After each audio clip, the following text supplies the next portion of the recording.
علی بھی اگلا سوال ہے، جانوروں کی کون سی سپیشیز یعنی اقسام ہیں جن کی قربانی دی جا سکتی ہے، اور ان جانوروں میں کتنے لوگ شریک ہو سکتے ہیں؟ 4 قسم کی سپیشیز ہیں جی، جس کے اوپر اتفاق ہے، جو سورۃ الانعام میں اللہ تعالیٰ نے 8 جانوروں کا ذکر کیا ہے جوڑوں کی فارم میں، تو وہ ٹوٹل 4 جوڑے بنتے ہیں۔ سورۃ الانعام کے اندر ہے بہیمۃ الانعام، بے زبان مویشی، اس میں کہا گیا کہ بھیڑ اور بکری اور گائے اور اونٹ، یہ 4 ہے۔ باقی وہ جو مینڈا ہے وہ بھیڑ والی کیٹیگری میں فال کرتا ہے۔ یہ 4 جوڑے بن کے 8 ہو گئے، تو یہ 4 سپیشیز ہیں جن کی قربانی ہے، بھیڑ، بکری، گائے اور اونٹ۔ اب اس میں یہ بھی کوئی تفریق نہیں ہے کہ میل ہے یا فیمیل، اس میں پریفر یہ ہے کہ دودھ دینے والی جانور کو نہ ذبح کیا جائے، دوسرے کو ہی کیا جائے، لیکن فیمیل کی بھی قربانی لگ جاتی ہے۔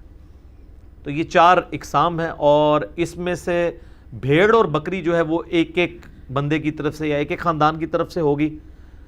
رہا اونٹ اور گائے، اس کے اندر 7 لوگ شریک ہو سکتے ہیں، پریفریبلی یہی ہے۔ صحیح مسلم میں حدیث ہے، صلح حدیبیہ کے موقع پر نبی علیہ السلام نے جو عمرے کے لیے گئے ہوئے تھے، تو عمرے کے لیے بھی آپ حدیثات لے کے جا سکتے ہیں، تو 7 لوگوں کو گائے اور اونٹ میں شریک کیا۔ جامع ترمذی میں ایک حدیث ہے کہ 10 لوگوں کو حج کے علاوہ قربانی کے موقع پہ کیا گیا۔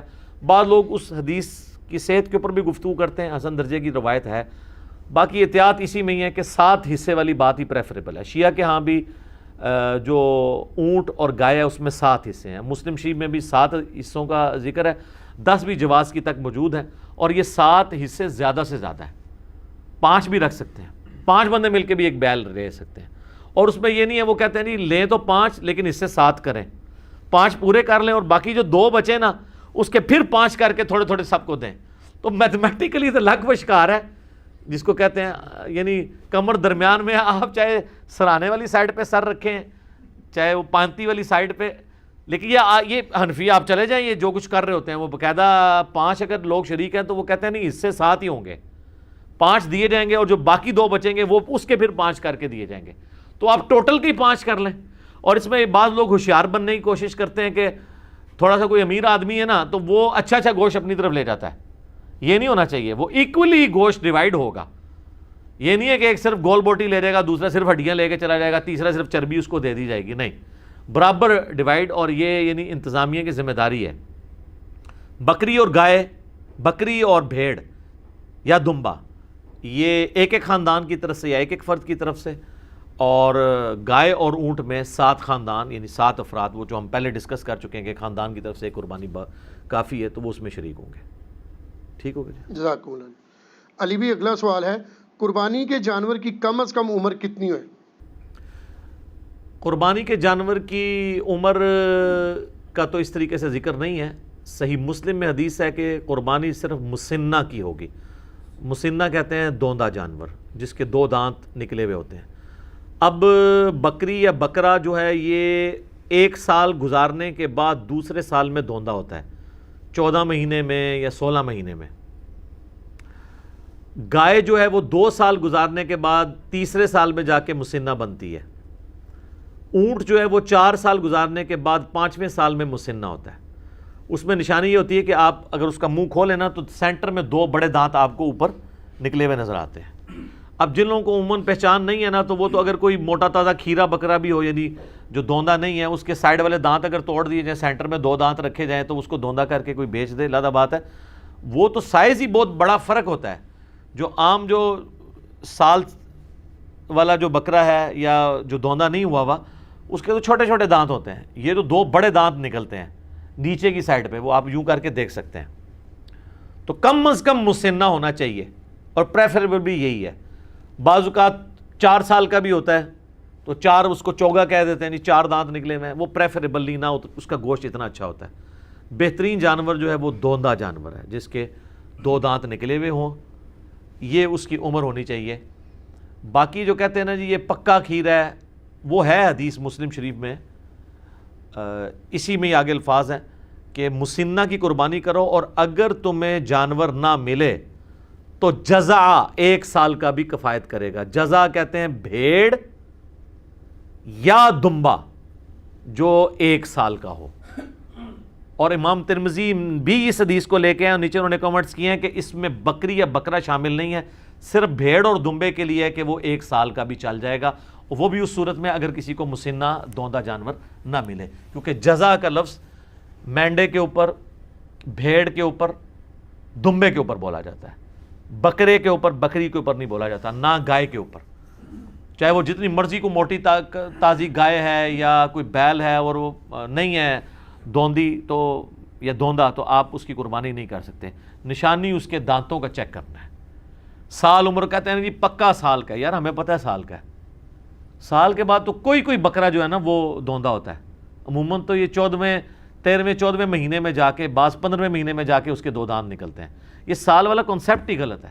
سال میں تو دوندا ہوتا ہی نہیں ہے جانور. سال کا کانسیپٹ اس حدیث میں جزع کے لیے تھا, جزع, جیم ذال عین اور اینڈ پہ ہا آپ کہہ لیں یا تا کہہ لیں,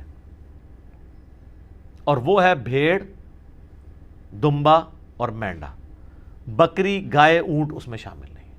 ٹھیک ہو گیا جی, جزاک اللہ. علی بھائی اگلا سوال ہے, کیا اونٹ اور گائے میں 10 لوگ بھی شریک ہو سکتے ہیں؟ پریفریبل تو یہی ہے کہ 7 لوگ شریک ہوں. اس پہ میں نے کافی تحقیق کی ہے. اہل تشیع کے ہاں بھی 7 ملتا ہے, ہمارے ہاں بھی اہل سنت میں صحیح مسلم میں حدیث ہے, صلح حدیبیہ کے موقع پر نبی علیہ السلام نے گائے اور اونٹ میں 7 لوگوں کو شریک کیا. البتہ ترمذی میں ایک روایت ہے کہ عید قربان کے اوپر 10 کو شریک کیا. بعض محدثین کہتے ہیں کہ عید قربان پہ 10 شریک ہو سکتے ہیں, لیکن حج کی قربانی میں 7 سے زیادہ لوگ شریک نہ ہوں. تو بہتر یہ ہے کہ اس کو 7 تک ہی رکھیں, 7 والا قول ہی زیادہ مضبوط ہے. 10 بھی کو کر لیتا ہے اس کے اوپر فتویٰ نہیں لگاتے, اور یہ زیادہ سے زیادہ ہے 7 حصے. 5 بھی ہو سکتے ہیں, 3 بھی ہو سکتا ہے, ایک بندہ بھی ایک گائے دے سکتا ہے, زیادہ سے زیادہ 7 ہے. ٹھیک ہو گیا, صحیح. علی بھی اگلا سوال ہے, کیا 2 بھائی مل کر ایک بکرا قربان کر سکتے ہیں؟ 2 بھائی مل کے ایک بکرا نہیں قربان کر سکتے, کیونکہ 2 خاندان الگ ہے نا. 2 بھائی مل کے ایک بیل تو دے سکتے ہیں کہ اس میں 2 حصے رکھ لیں.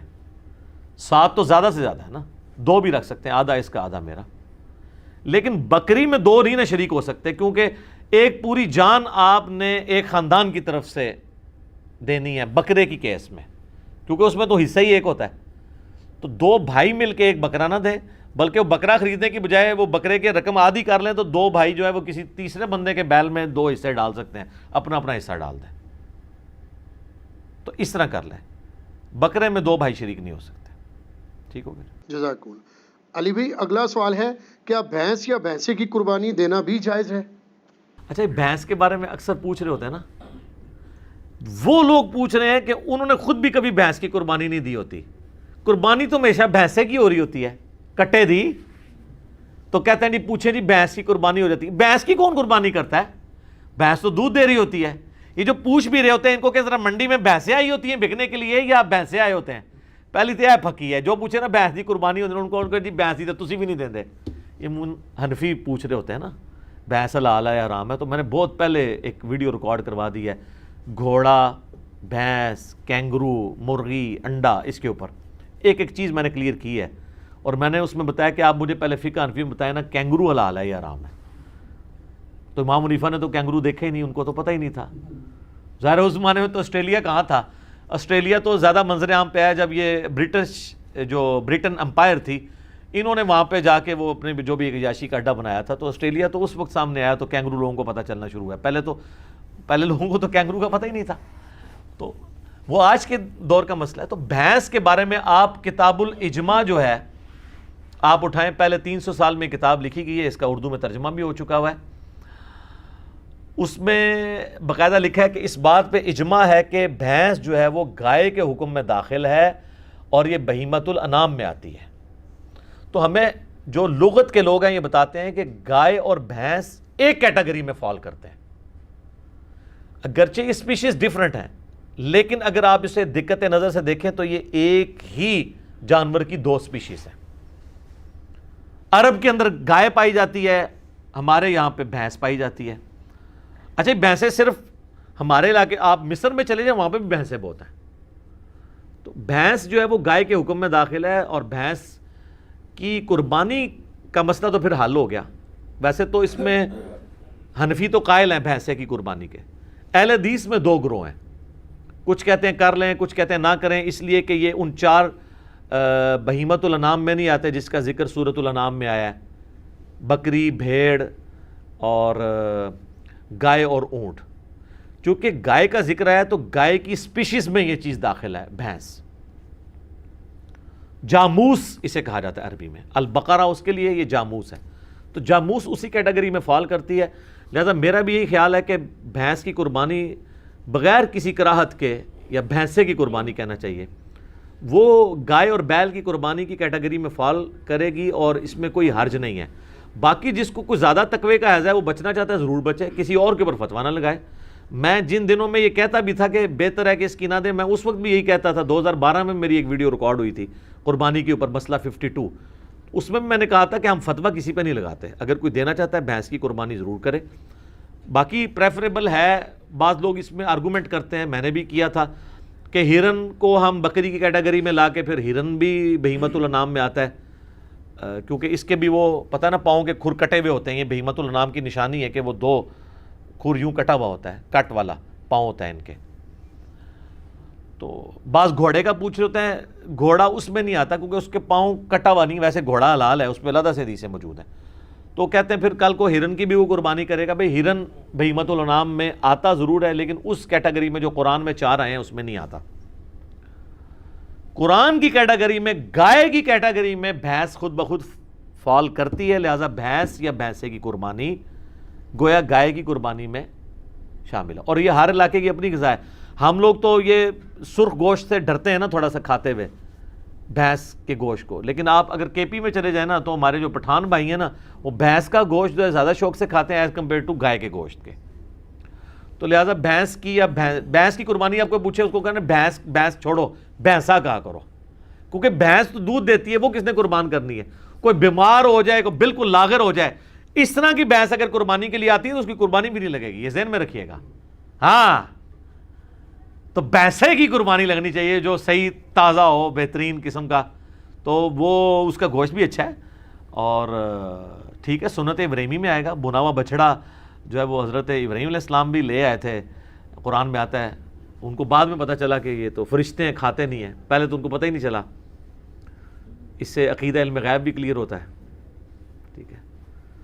تو وہ ڈر گئے اپنے دل میں کہ یہ کیوں نہیں کھا رہے میرا نمک، کہیں مجھے نقصان پہنچانے تو نہیں آئے۔ تو پھر فرشتوں نے کہا نہیں، ہم انسانی شکل میں آئے، ہم ہے فرشتے ہیں، قوم لوط پہ عذاب لے کے آئے۔ تو بھینس بالکل حلال ہے جی، اور حلال بھی ہے، اس کی قربانی بھی گائے کی کیٹیگری میں فال کرتی ہے، تو بے فکر ہو کے کریں، کوئی مسئلہ نہیں ہے۔ جزاک اللہ۔ علی بھی اگلا سوال ہے، قربانی کے جانور میں کون کون سے ایسے عیوب ہیں جن کی بنا پر قربانی کرنا جائز نہیں ہوگی؟ دیکھیں، سب سے بڑا عیب تو یہ ہے کہ وہ دھوندا نہیں ہے، تو وہ قربانی نہیں ہوگی۔ جو مسلم شریف میں حدیث ہے کہ صرف مسنہ کی قربانی ہوگی، دوندے کی، اور اگر تم دوندا نہ پاؤ تو جزع 1 سال کا کفایت کرے گا۔ اور جزع کے بارے میں امام ترمذی نے ساتھ لکھ دیا اس حدیث کے کانٹیکسٹ میں، کیونکہ ترمذی میں بھی حدیث ہے، مسلم میں بھی موجود ہے، ترمذی میں بھی، کہ جزع سے مراد بھیڑ اور دمبا یا مینڈا آتا ہے، بکری اس میں فال نہیں کرتی، نہ گائے اور اونٹ، تو دوندے کی قربانی ہوگی۔ یہ تو ہوگی ایک بیسک شرط۔ باقی جامعہ ترمذی، ابو داؤد، نسائی، ابن ماجہ میں کئی ایک احادیث ہیں جن میں نبی علیہ السلام نے فرمایا کہ کسی ایسے جانور کی قربانی نہ کرو جس کے کان کٹے ہوئے ہوں، سینگ ٹوٹا ہوا ہو، اس کے جسم پہ گوشت کم ہو، وہ لاغر ہو، وہ بیمار ہو، کوئی بھی اس کے اندر زہری عیب ہو، لنگڑا ہو۔ یہ سارے الفاظ ابو داؤد، ترمذی، ابن ماجہ، نسائی میں موجود ہیں۔ لنگڑا، سینگ ٹوٹا، لاغر، کانا، آنکھ نکلی ہوئی، یعنی جو ایک جانور کو دیکھ کے آپ کہہ سکتے ہیں یہ عیب ہے اس کے اندر، کان کٹا ہوا ہے۔ سینگ، بعض اوقات جینون کوئی ایسے بیل ہوتے ہیں جو جن کو ہم مونے بکریاں یا مونے بیل کہتے ہیں، جن کے وہ سینگ نہیں ہوتے ہیں، لیکن بعض اوقات ایسا بھی ہوتا ہے کہ ایک کا سینگ ٹوٹ گیا تو دوسرے کو وہ ریتی پھیر کے مونا کر لیتے ہیں۔ وہ ہم نے کسی ایکسپرٹ کو دکھانا ہے کہ یہ سینگ جو ہے یہ جینون مونا ہے یا یہ مونا کسی اسلامی بھائی نے بنا دیا اسے، ٹھیک ہے، کیونکہ ایک سینگ ٹوٹا تھا تو دوسرا بھی توڑ دیا۔ اور اس کے بھی چانسز ہوتے ہیں کہ سینگ ٹوٹا ہوا اور وہ کسی طریقے سے اس کے اوپر کوئی ایڈہیسو لگا کے وقتی طور پہ اس کو جوڑ دیا جائے۔ تو یہ جب آپ یہ سینگوں والی بھی کوئی بھی جانور آپ لیں نا تو اس کو ذرا زور سے پکڑ کے کھینچ لیا کریں، کیونکہ یہ بے شک ایلفی سے بھی جوڑا ہو نا وہ جھٹکا نہیں برداشت کرتی، الا یہ ہے کہ کوئی انجینئر ہو تو وہ اس میں کوئی پیچ فٹ کر دے تو ظاہر ہے وہ تو آپ جتنا 2 بندے بھی کھینچیں گے سینگ نہیں ٹوٹنے لگا، یہ پاسبل ہے۔ یہ جس طرح آپ کو پتا دانت ٹوٹ جائے نا تو ڈرل کر کے نا اس کا وہ فیمیل پورشن نیچے رکھتے ہیں، میل پورشن اوپر سے اس کو وہ چوڑی کے ساتھ کس دیتے ہیں، اگر اس طرح کا کوئی ڈرل کر کے وہ نیچے اس کے کوئی پھنسا دی جائے اس طریقے سے اس کا فیمیل پورشن اور اوپر سے سنگ میں وہ کر کے تو پھر تو ظاہر آپ کھینچیں گے بھی تو نہیں جائے گا۔ تو بہرحال اس میں تسلی کریں، اس لیول پہ تو خیر بہت کوئی سمجھدار ہوا تو وہ جائے گا، ادروائز زیادہ تر تو وہ جس طریقے سے جوڑتے ہیں تو مونا بکرا ہو یا سینگ والا ہو دونوں کو چیک ضرور کر لیا کریں کہ یہ ایب جو ہے نا اس کے اندر موجود نہ ہو۔ تو اس طرح کے عیوب جب ہوں گے، کان کٹا ہوا ہوگا، کانا ہوگا، یا اس کی ٹانگ ٹوٹی بھی ہوگی، یا لاغر ہوگا، بیمار ہوگا، پھر اس کی قربانی نہیں لگے گی، کیونکہ لن تنالوا البر حتی تنفقوا مما تحبون، تم نیکی کے کبھی بھی اعلیٰ درجے کو نہیں پا سکتے جب تک کہ اپنی پسندیدہ چیزیں اللہ کی راہ میں قربان نہ کر دو۔ پارہ نمبر 4 کا آغاز ہی اسی سے ہو رہا ہے، سورۃ النساء کی آیت ہے۔ تو یہ جناب وہ عیوب ہے۔ اور عیب کے والے سے ایک چیز یہ بھی یاد رکھیے گا، اگر عیب جانور میں بعد میں پیدا ہوا ہے نا تو پھر اس کو عیب نہیں کہا جائے گا۔ مصنف عبدالرزاق کے اندر حدیث ہے کہ عبداللہ ابن زبیر نے ایک کانی اونٹنی دیکھی تو انہوں نے کہا اگر تو یہ کانی جو ہے نا وہ خریدنے کے بعد ہوئی ہے نا پھر تو قربانی کر لو، اور اگر یہ خریدنے سے پہلے کی تھی تو اس کی قربانی کوئی نہیں۔ اس طرح کوئی زخمی ہے، کوئی جانور چھلانگ مار کے ٹانگ توڑ لی ہے اس نے اپنی اور بعد میں زخمی ہوا ہے خریدنے کے بعد تو اس کی قربانی لگ جائے گی، پہلے سے تھا پھر نہیں لگے گی۔ ٹھیک ہوگا جی، جزاکم اللہ۔ علی بھی اگلا سوال ہے، اگر قربانی کا جانور زخمی ہو جائے، بیمار ہو جائے یا پھر مر جائے تو کیا نیا جانور خریدنا ضروری ہوگا؟ نیا جانور کوئی خریدنا ضروری نہیں ہے، لا یکلف اللہ نفسا الا وسعہا۔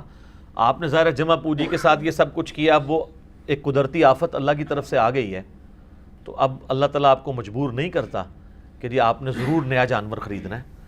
ظاہر ہے کہ آپ نے تو اپنی کمٹمنٹ شو کر دی تھی، اور بعض اوقات جانور لینے کے بعد بیمار ہو جاتا ہے تو اب لینے کے بعد بیمار ہوا ہے اور آپ کسی ایکسپرٹ کو دکھائیں اور وہ کہے کہ یہ قربانی تک نہیں چلے گا تو اب قربانی سے پہلے اسے ذبح کر لیں تاکہ کم از کم اس کا گوشت تو کھا سکیں، یہ نہ ہو کہ وہ آرام موت مر جائے، وہ آپ کھانے کے قابل بھی نہ رہیں۔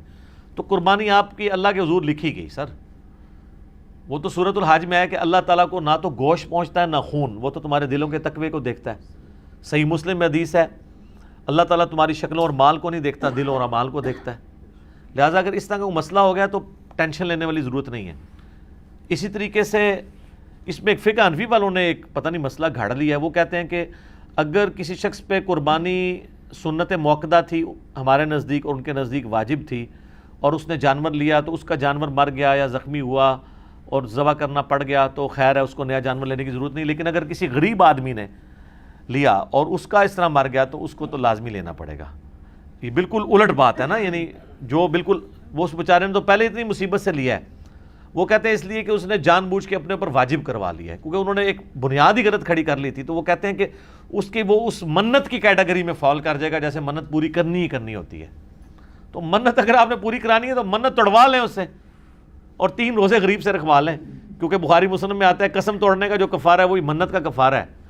تو وہ بلکہ قرآن میں سورہ المائدہ کی آیت نمبر 89 کے اندر یہ کفارہ آیا ہے، 3 روزے رکھ لے بجائے کہ بیچارہ پھر پیسے جوڑنا شروع کرے، تو یہ بالکل باطل مسئلہ ہے۔ آپ کی قربانی ہو گئی، ٹھیک ہو گئی۔ جزاک اللہ۔